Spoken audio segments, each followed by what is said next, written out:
Buongiorno a tutti, partiamo con questa carrellata di curiosità sul Vietnam.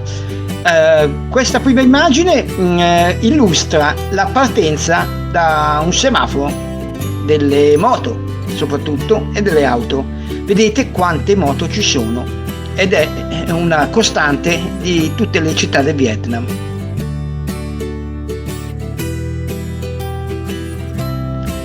In questa immagine vediamo un rickshaw, ovvero un veicolo a pedali che trasporta turisti. Qui viene chiamato anche tuk-tuk, ma si differenzia con quelli ad esempio in Thailandia, che sono tricicli a motore molto più capienti.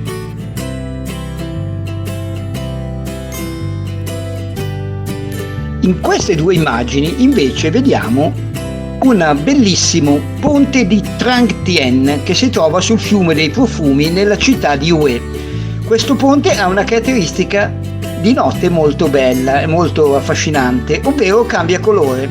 Ci sono dei faretti che illuminano il ponte cambiando il colore di momento in momento.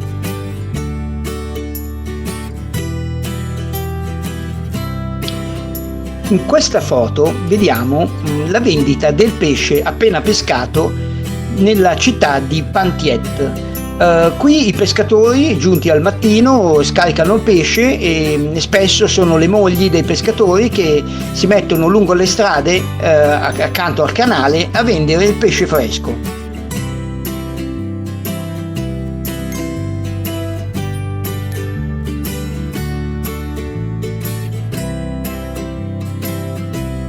Vediamo lungo il fiume a Pan Thiet un coracle, praticamente una piccola imbarcazione rotonda utilizzata da alcuni pescatori.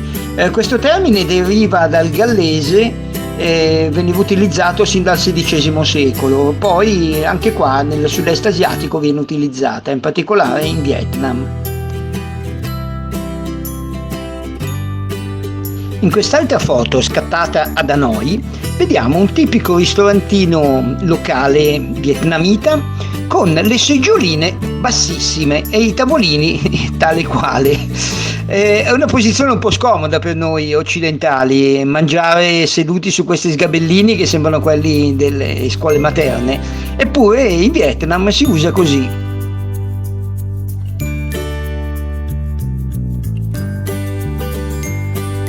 Qui siamo sempre ad Hanoi e vediamo una cosa che è un po' scomparsa dalle nostre città, ovvero delle persone che fanno dei giochi di società per strada. Qui vediamo un ragazzo e alcuni uomini che sono alle prese con un gioco di società simile alla nostra dama. E sempre a proposito di giochi, qui vediamo in questa immagine scattata in una zona povera di Pan Thiet due bambini seduti a terra scalzi sulle loro ciabatte, per essere precisi, che giocano semplicemente con dei sassi.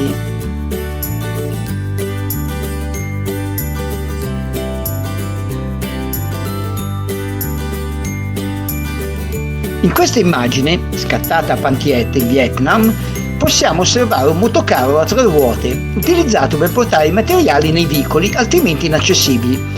Da notare l'artigianale tettoia realizzata dal proprietario per ripararsi da sole.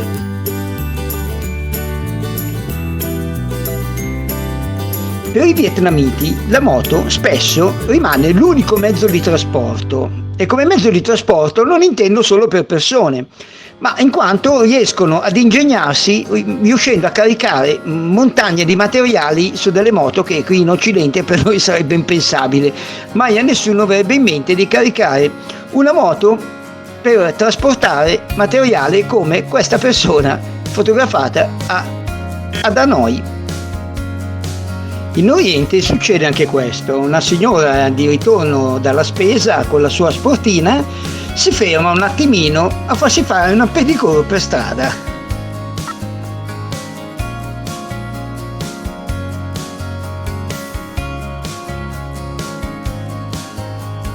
In questa immagine, scattata nel centro di Hanoi, vediamo un parrucchiere all'opera con un cliente per strada, uno specchio appoggiato alla ringhiera, un pettine, una forbice e via. In questo breve video vediamo questa signora in un bar prendere una canna da zucchero e triturarla in questo modo con questa macchina.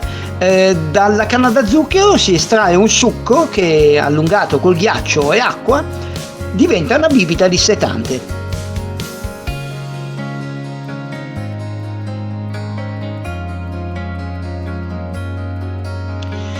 Ecco delle ragazze in scooter coperte completamente ad Hanoi. Nonostante il caldo, queste ragazze ci tengono a riparare la loro pelle dal sole, per cui preferiscono coprirsi completamente ed evitare i danni del sole.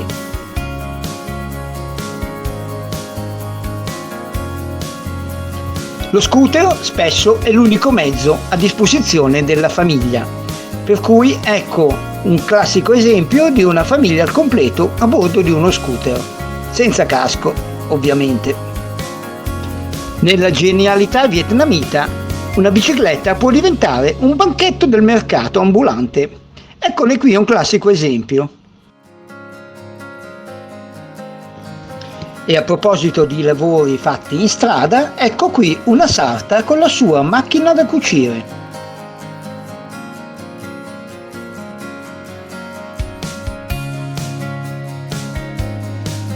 E per finire, un pizzico d'Italia in Vietnam, ad Hanoi. Ecco qua Casa Italia.